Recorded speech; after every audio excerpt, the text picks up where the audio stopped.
Hi everyone, Sanjeev here from Two Guys with Mics, and we have my close friend. Hey guys, Neeraj, Jain. So we're doing the virtual thing again today. Yeah, we thought we were going to give it another try because you went ahead and got something to make it a little better from your side. Technology keeps on improving. So let's hope that it works well. I know that we have a couple of things to talk about. What should we start with? Well, I think we probably need to start with Israel and Gaza and the situation there. I mean, it's just terrible, and there's so many horrific stories coming out of there. And it's changing all the time. Like, I mean, even just in one day, the news is moving so quickly on it that even my thinking about it is changing a little bit as well as every day is going on.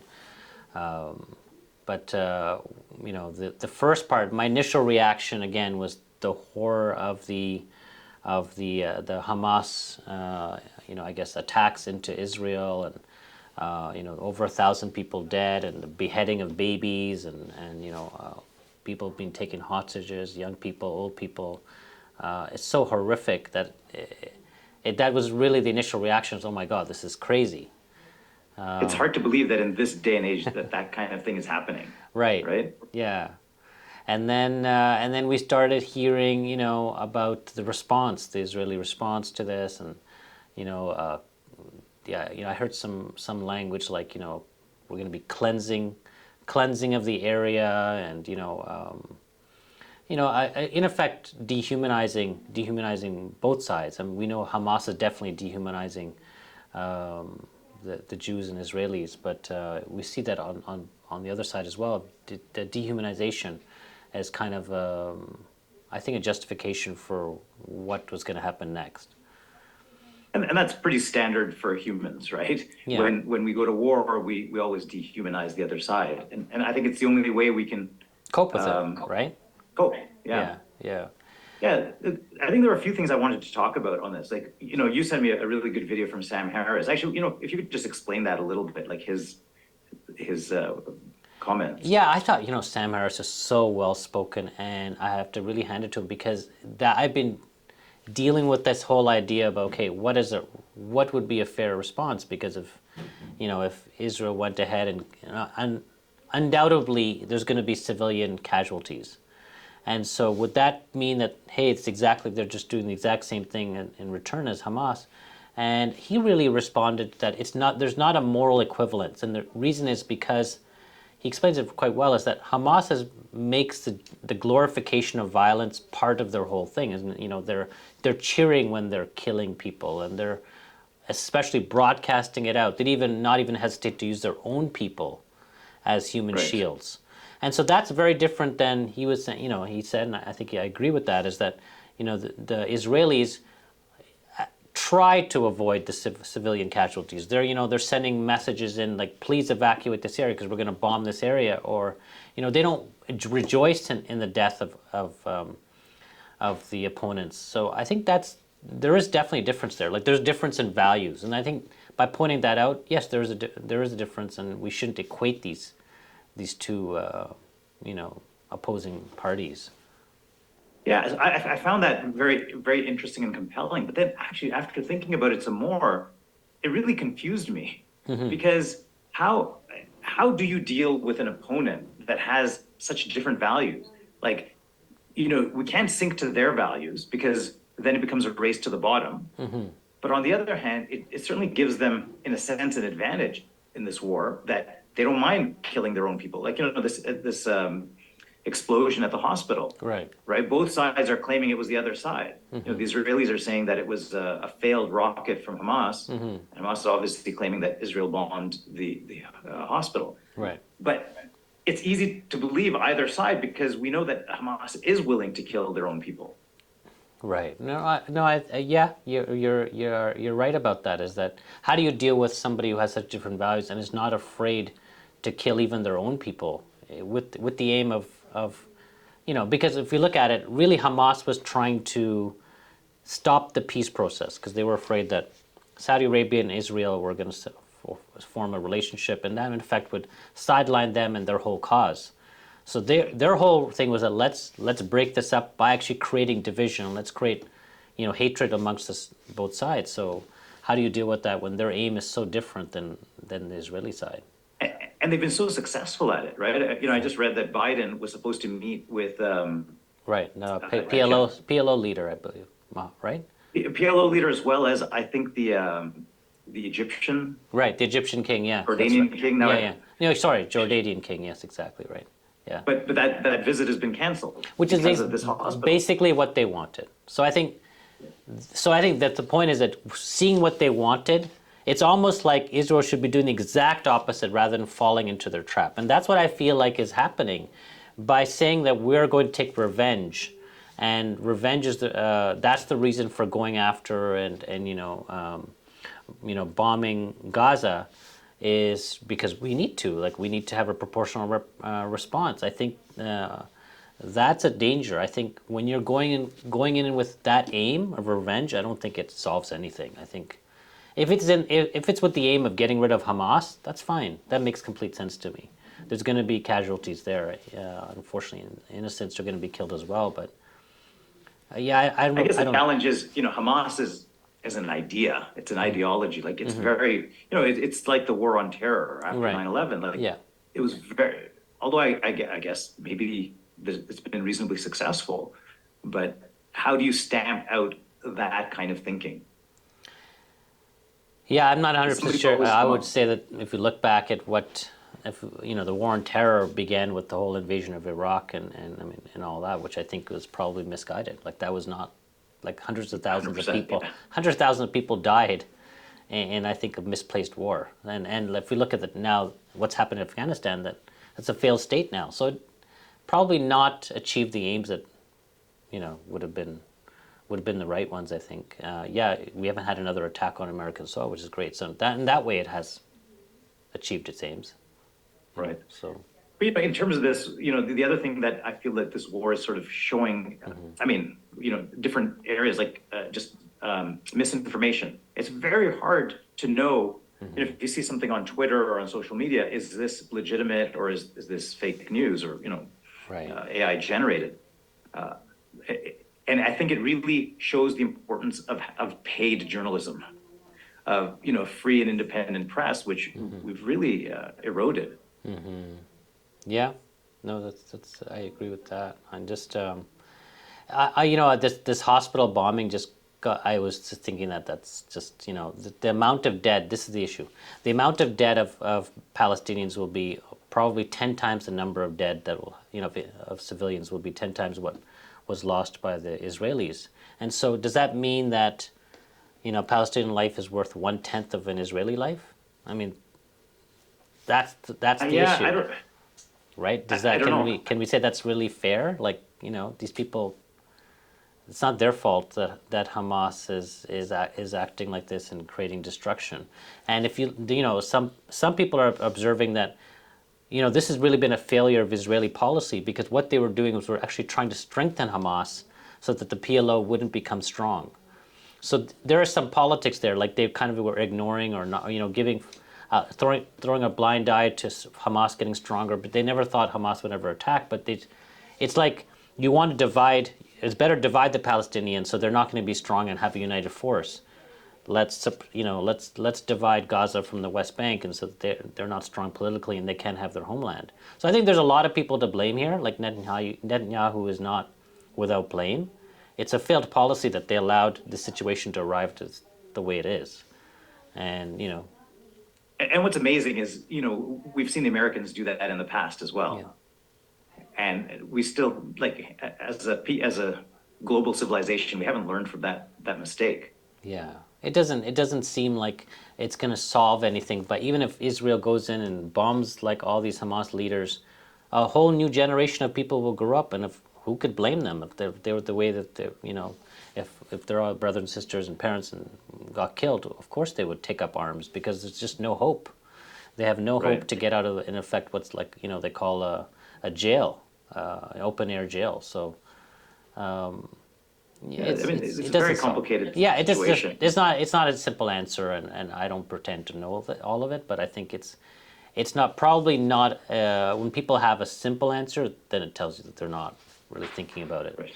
And it's probably going to take, if I was thinking for myself, it probably would take, 1 or 2 generations at least of peace before you could get rid of some of that hate, right? Like Right. yeah, the best answer I could think of was just like erect a wall, allow no movement between the two people, allow no communication, and just hopefully, let people just start to live on their own, and hopefully, and over time, I think time would heal these wounds. Yeah, I mean that does seem, like it does seem like a simple-ish solution. Like Yeah. I guess, yeah, if you created a barrier between them and Yeah. allowed the other Arab states, and which I don't understand why we're not seeing that, but why aren't the other Arab states helping create infrastructure Yes. in Gaza? And Yeah. like I don't really. And anyway, sorry, I did want to bring up another thing that I found interesting in this whole thing is that there's been a lot of sort of pro-Palestine demonstrations and from what the people are calling the far left and et cetera. The one that really stood out for me was the LGBTQ community coming out in support of Palestine. Yeah, And LGBTQ. I just found it for interesting queers. because if they were in Palestine, they would have no rights, right? That community would be persecuted and really not allowed to exist. But yet they came out in support, and I don't know. I just thought that was an interesting thing. Yeah, I know a couple of people. I heard that maybe on Bill Maher they were made this they described this, that how could this be?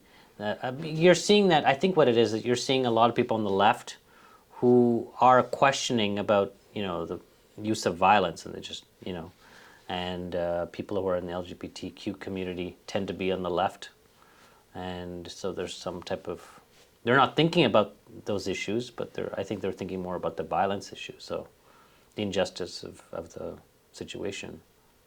Yeah, I wonder if, in general, the world sort of sees Israel as the big, strong, Aggressor. in this case, Goliath, Yeah. right, against this David that's getting picked on. And maybe is that what people are responding to? Yeah, I think it's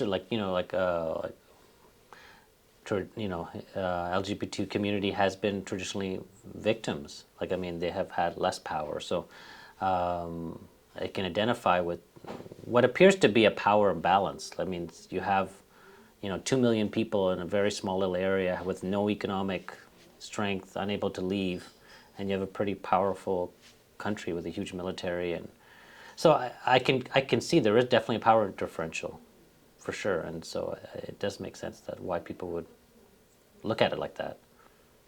Normally, we want to help the people who are the weaker weaker side. We have have a kind of a kinship to that, because we don't want to see that type of situation where one person is much stronger than another person in a fight. Yeah, exactly. Well, anyway, I don't know if this was going to resolve soon, but I hope that it gets resolved with minimal destruction. I think the sooner they can hopefully, the sooner they can just begin a ceasefire, that's the best thing that could possible. I like there's some thoughts. I think some news I've been hearing about hostages being released. If they can secure a deal, release these hostages, stop the fighting. Again, I think this will take a long time to heal. But by bombing hospitals or whichever way that happened I don't think it's going in the right direction with that. No, not at all. Yeah, I was talking about the asymmetry thing earlier in terms of moral values and all of that. And, I kind of feel like we have the same situation with China, where they have a very different set of rules than the West. And that kind of gives them an advantage when dealing with us as well. And now, you see China's hosting Putin. So, anyway, it's another interesting development, I think, like just how are the world powers shifting? Yeah, I know. I was just reading an article about, even India is providing counterbalance to China, joining with, in effect, America, because it's becoming a multipolar world. And I know we talked in another episode about their own road, travel route that they're creating to Europe. So I think we're seeing what we call the great power rivalry coming. This is what happened, I think, in the 1800s, when you had multiple powers, not just two. You had multiple powers vying with each other for supremacy. We're seeing that type of world coming now. So it's we'll see. It's gonna. That's why I think AI is gonna come in. This is where AI is gonna play a huge role. Okay. Yeah, Go we ahead. brought up AI. So there's the video that I wanted to talk about, the Yuval Harari video. Sure. So let me play 30 seconds of that. I thought it was a good point. What he's saying. Let's chat about it. Yes, just before you play it, I just want to Yeah. say, like, so, people say that every time there's a new technology, some people are afraid, but in the end, it all works out great. And, Right. and Harari anyway, he talks about why AI is different. Got it. Perfect. Yes. Let's hear that. This is the first time in history we confronted something like this. Every previous technology in history, from a stone knife to nuclear bombs, it could not make decisions. Like the decision to drop the bomb on Hiroshima was not made by the atom bomb. It was made by President Truman. And similarly, every previous technology in history, it could only replicate our ideas. Like radio or the printing press, it could make copies and disseminate the music or the poems or the novels that some human wrote. Now we have a technology that can create completely new ideas. Okay, I think that's good. So yeah, what do you want to just kind of like? What's your thoughts on what he's saying? 'Cause you pull this up. Well, I do think, I know there are a lot of people raising the alarm on AI, and there's a lot of people saying, oh, just relax, it'll be fine. But I think he points out a really important distinction from other technologies. We are not in control. This technology can come up with ideas, make decisions, and if it's connected to the internet, it can pretty much execute on its ideas if it wants to. And I think that makes it significantly different than any other technology, which we've really used.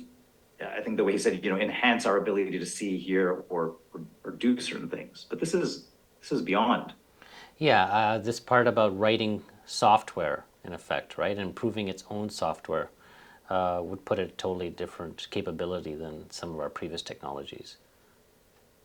Yeah, so it can rewrite its own software. It can help redesign AI chips, and it becomes, a virtuous circle in that case. We will see exponential growth here. And I don't think our human brains are quite ready to really fully understand what it's going to do. I know you had mentioned that there's some software that now is allowing you to record everything that's happening on your computer.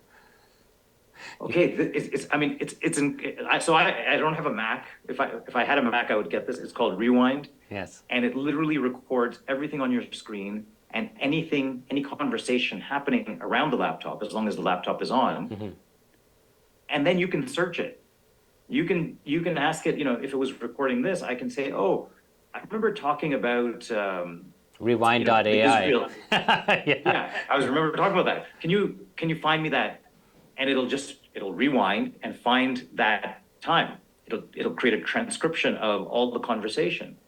And the same company is coming out with a new device. I don't know when it'll be out, but it's a little pendant you wear. And it basically records and transcribes all your conversations that you have, which then again become AI searchable. You can maybe even extract other things like, oh, what was my mood like on, September 19th where did, it's just, I don't know what happens, right? Once that kind of technology starts proliferating, what happens? I think the holy grail is of being able to record everything that's happening to it every moment, and then having that access to that data, or so you can search it and look at it and analyze it. I think that's the holy grail of understanding your life. And Yeah, I mean, you can see all the amazing benefits, but it won't stop there. Actually, what I was wondering is, could it then start predicting what I'm going to do? Yeah. Right after it's had a year of data from me, it knows what my daily routine is. It knows the kinds of conversations I have, who I talk with. It may even know, okay, you know what, you really enjoy talking to Sanjeev. You don't really enjoy talking to, Jeff so much. So like it may start nudging me in certain directions. Right. And then take it a step further. Okay, we're talking, suppose we had this, like all the stuff that Putin has said. Could we predict what he's going to do next? Could we start predicting what world leaders or company leaders are going to do? based on what they've said and in done. effect, AI would be much better at I'm sure, making those decisions than human brains. Right? Yeah, yeah, yeah. If it's that predictable, then they would take all the, yeah, it just would be, there'd be no guesswork to that. It would be very simple. Yeah, I totally agree with you. I think that the data that's there, we're not using all the data that's possible. I think it's a lot of the patterns are there. We're just not. We haven't been able to tap into that, but yeah, I think it's coming for sure. Yeah, no, I think there'll be some really amazing results. You know, we're going to be able to, you know, there's AI now. I was reading that in the U.S., 97% of the medical data that's created isn't ever really referred to again. But with AI, you know, you should be able to start combing through that. And so both Google and Microsoft have come up with their AIs to help do that. So you can imagine lots of really good health outcomes as a result. Yeah, no, I think it's definitely coming. I think this, if again, I think if we can, we're almost there. I think this is going to happen within a few years. It looks like there's a couple of these applications that are already, we're doing that. So yeah. I want to bring up another AI story. Yeah, tell. So in Slovakia, Right. they recently had an election. Election was very close, and 2 days before the election, they have a moratorium on any media appearances, or like, I guess the candidates aren't allowed to speak during 2 days before. Anyway, in that time, an audio recording was released on social media where one of the leaders of the parties was talking to a reporter about buying votes. Oh, right. Okay. Turned out that was a deep fake, and because of the 2 day moratorium, it wasn't very easy to See it. to contest that, to say that this is fake. Oh, so it got out. So it got out, it proliferated, and you know, they weren't able to deny it because of the or easily deny it. Anyway, that candidate lost. Oh my The God. candidate that won was pro-Russian. Wow. And so you can see where this stuff starts getting very dangerous. That's Slovakia, Yeah, right? and I think this is what I said, that probably AI will play a huge role in the U.S. elections next year. I think it Oh, yeah. will. I think this is the first, you know, election that will be impacted by AI. I mean, obviously, the last election, well, you know, was the one before that was impacted by social media. But I think this will be AI, which will pretty much prevent us from understanding what's real and what's not real. So this is definitely pretty scary stuff. Yeah. Okay. Sounds good. What's next on our list of stuff to kind of chat about? Let's talk something a bit more lighter, maybe.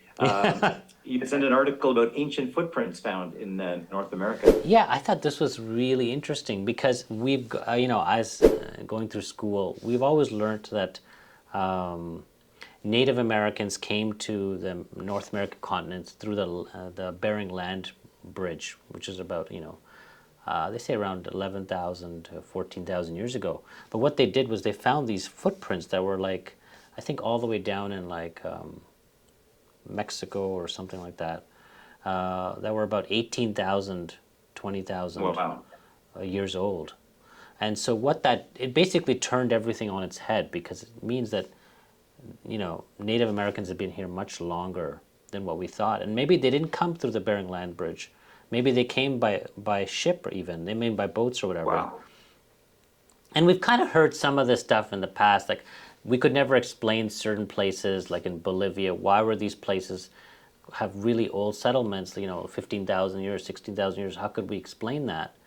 But now, if we have, you know, conclusive proof that, you know, that shows that, you know, people have been here much longer than we thought, and so that, you know, maybe these civilizations have been here longer as well. I think I think it's important for us, so we can understand that what we think right now may not be the full story. Like, you know, I don't know if you've seen some of these work by Graham Hancock about ancient civilizations, and, you know, that there's may have been a lot more knowledge in these civilizations that it's been lost now, and, you know, we just think that these people had not much knowledge, but it could be that, you know, they were much more advanced than we think, and this stuff has been lost because of, you know, natural disasters, or, you know, like floods and so on.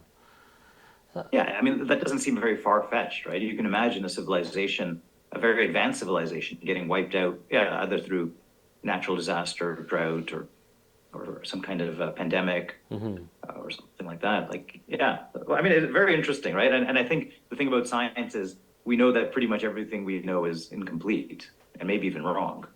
Yeah, and we come with certain biases, like probably people wanted to believe a certain thing. Sometimes when you have people want to believe, that Native Americans came at this time and they haven't been here that long, that it makes it easier for the Europeans that came later on to say, hey, this is not your land either. You haven't only been here this long. But if you've been Right. here like way longer and you have a civilization, that would have been more difficult to like explain why have we taken over your land.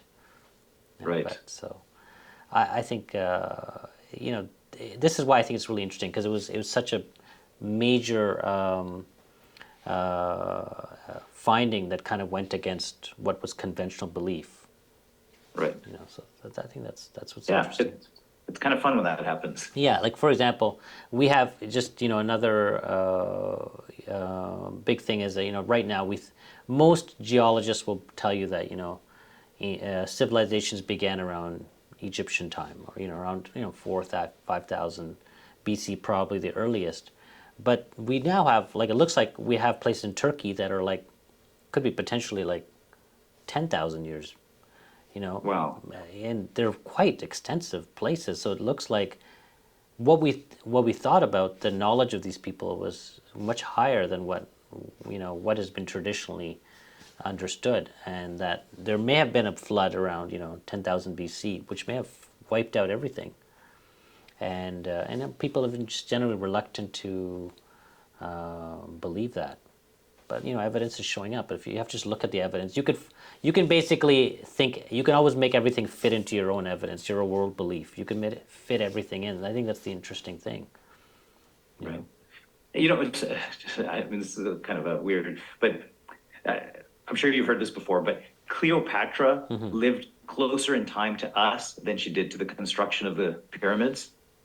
Right. And just, I find that fact very entertaining, because it just shows you how big or how long time is, and really how hard it is for us to actually comprehend that. Because if you're saying, oldest civilization, not 5,000 years old, it's 10,000 years old. It's a massive amount. You're like, oh yeah, okay, whatever, 5,000 years, but 5,000 years. Yeah, it's only been 2,000 years since Jesus Christ. So yeah, Right. It's crazy. Yeah, exactly. So Well, yeah. okay, so Yeah, go ahead. Sorry. no, I was just gonna say, well, speaking of superstars, we have to talk about Taylor Swift. Yeah, her movie came out, right? Since we last chatted, and it's the highest grossing weekend documentary or something, and 100 million in one weekend. Yeah, it's insane. I don't know if you've seen the videos of the teenage girls just losing Yeah, their I minds. did see that. I don't know why. I don't get it, but fine. She's definitely what I would say a superb marketer. She has tapped into her audience so well, right? That, well, I don't know, I guess 10 to 18-year-old girl, typically, not necessarily completely, but that market she owns it. Yeah, and so the thing, I guess I sent you an article about her current boyfriend, Travis Kelce, NFL player, and what's going to happen to him? Is that, why is he just setting himself up to be thrown away, or what's your thoughts on that? Why would he decide to go down that road? Well, he's obviously, I mean, he's making a ton of money from this, right? Yeah. He's become super popular. He's dating the hottest star on the planet right now. So maybe that's as far as he's thought about. But yeah, if it doesn't go well, if he doesn't treat her right, who knows what could happen. He'll be in a song. He'll be in a song. Be immortalized in a song.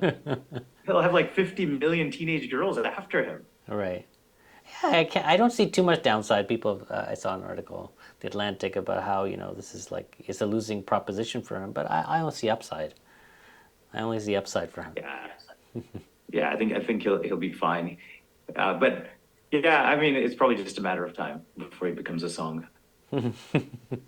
Yeah, exactly. I think for these people, this is not something that's turning out to be marriage. So I think this is the way these things normally roll with these stars. All right. What else is on our list here that we wanted to chat about? Yeah, I think we pretty much hit it. We've hit the major topics. Anything you want to wrap up on? No, I think, that's good for this time. And, I think, yeah, we'll You talk want to tell again. people about the Sphere? We were in Vegas recently to see U2. How do you think the Sphere is going to change entertainment? Well, I mean, it was mind blowing, right? I mean, it's just such a immersive event. The scale of I guess the visuals, honestly, it almost distracted me from the concert. to That's be what I honest. felt. I felt, if anything, it took the emphasis off U2 because we were just so blown away by the visuals. That was my only thing. I felt that the music was underwhelming Well, because the visuals were just overwhelming.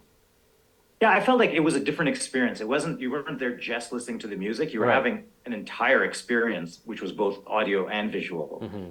And, we had a few friends who were with us that were actually moved to tears from it. Yeah. Like it was quite it was a moving experience. Mm-hmm. And I think this is setting a new standard for entertainment.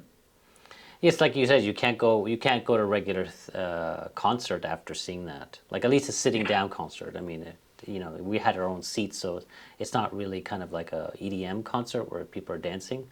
But I think for a sitting down concert, I probably wouldn't want to go to a regular hall anymore after seeing that. They've definitely raised the bar. Although I do think the future is going to be some kind of augmented reality concerts where we're wearing some kind of glasses and, I don't know, mixed reality. I think that's probably where things are headed. But I really look forward to seeing what creators do with the Sphere. I thought they did a pretty good job, but I'm sure they're going to figure out some even more entertaining ways to use that capabilities. Okay, thanks everyone. You've seen another episode. That was episode 7 of Two Guys with Mics. I hope you enjoyed it. If you like it, please subscribe to the channel, share it with your friends, give us some feedback, and we'll see you next week.